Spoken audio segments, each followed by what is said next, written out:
Although I tend to point at external conditions as the cause for my crazy life, the truth is the worst pressure comes from inside. I'm my own worst enemy. My expectations about myself, my abilities, my stamina tend toward unrealistic. Maybe you feel ready to quit, to give up on your job, your ministry, your marriage, because that feels like the only way out. Maybe you feel that kind of apathy coming on, and you are hoping, praying, to fend it off. I don't know what got you to this point, but I have an idea, because I've been there many times before, and for many reasons. Although I don't know your exact circumstances, I do think I know what you want.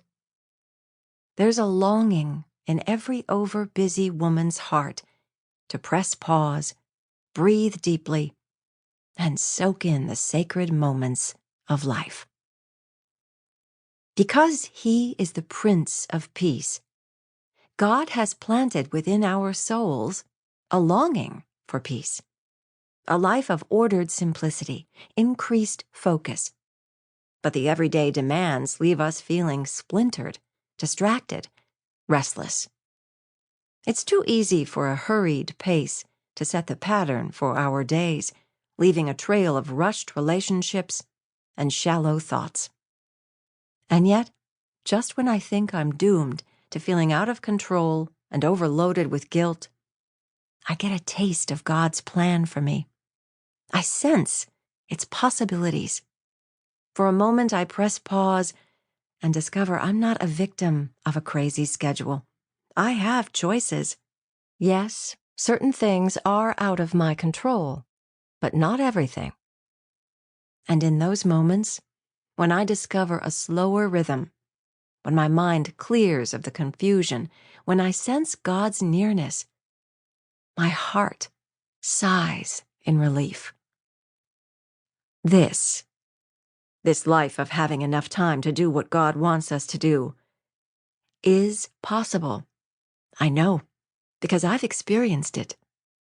I wish I could say I've got this overbusy thing under control. Some days are better than others.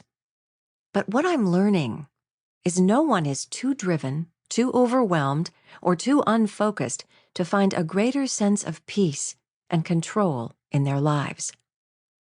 We serve the God of all things are possible.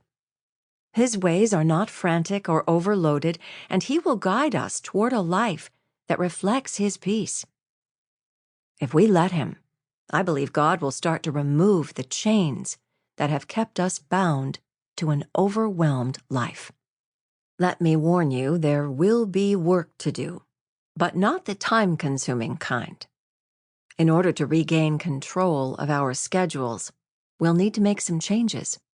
But before we make any external decisions, let's start by looking internally, because the first and most important change needs to start with us. Before we can ever make lasting changes, we'll need to figure out what got us to this place of overload. Spoiler alert, it's not a demanding boss or precious children. Our drives and desires. We all have an internal drive. It's that motivation that pushes us to do what we do and prompts us how we spend time and money. Our drives are always connected with desires. We desire connection, so we spend time with friends. We desire to be beautiful, so we spend money on cosmetics and clothes. We desire comfort and security, so we redecorate the living room or watch Hallmark movies. We desire excitement, so we travel. Sometimes our internal drive moves us toward good things.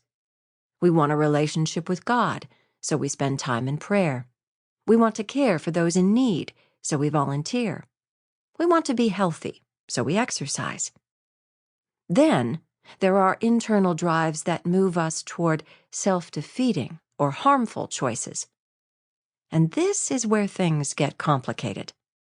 As self-protecting as we all are, why would we